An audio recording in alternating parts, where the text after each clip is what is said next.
The Gospel of the Lord.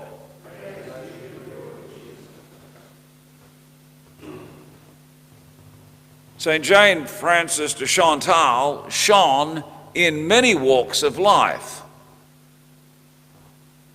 As the wife of a baron who owned great estates, as the mother of 6 children, as the manager of her husband's estates, very competent. And then later, after his tragic death, the founder of religious congregations. It's an interesting story. She was born in 16th century France, the time of Protestant Reformation, married at the age of 20. Her husband was killed by a family friend, tragically in a hunting accident, shooting a deer, and the arrow hit the wrong target. She found it extremely difficult to forgive this man because she very much loved her husband.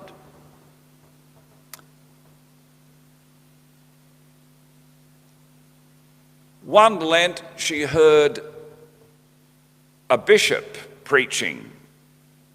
He happened to also become a saint, Francis de Sales.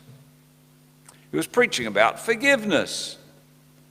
She was so moved by what she heard, she said to herself, I want that man to be my spiritual director.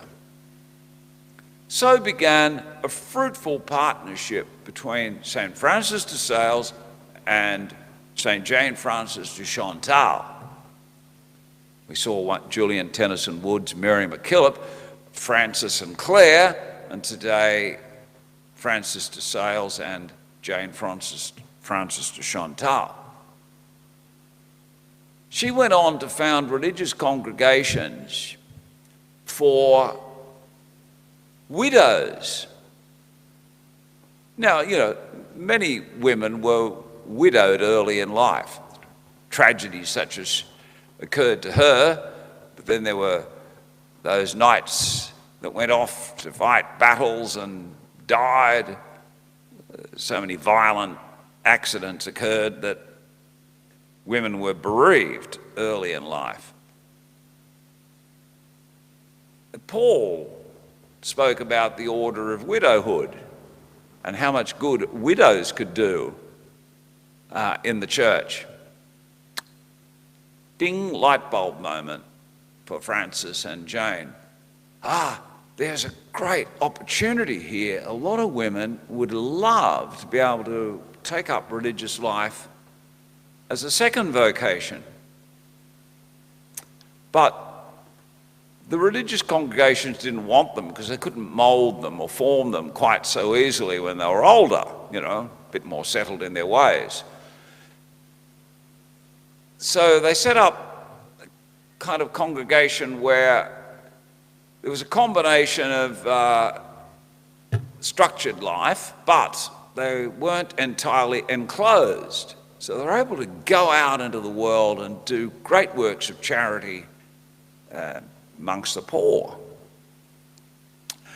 Now, this congregation is called the Order of the Visitation because inspired by Mary's wonderful act of charity when she went to visit Elizabeth and spent all that time with her,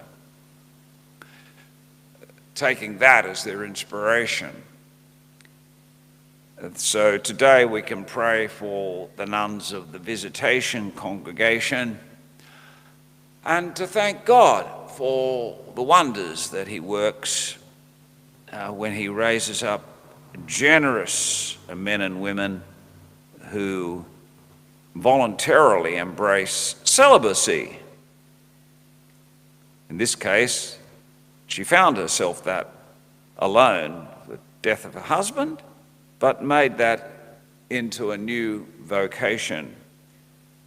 St. Jane Frances de Chantal, pray for us.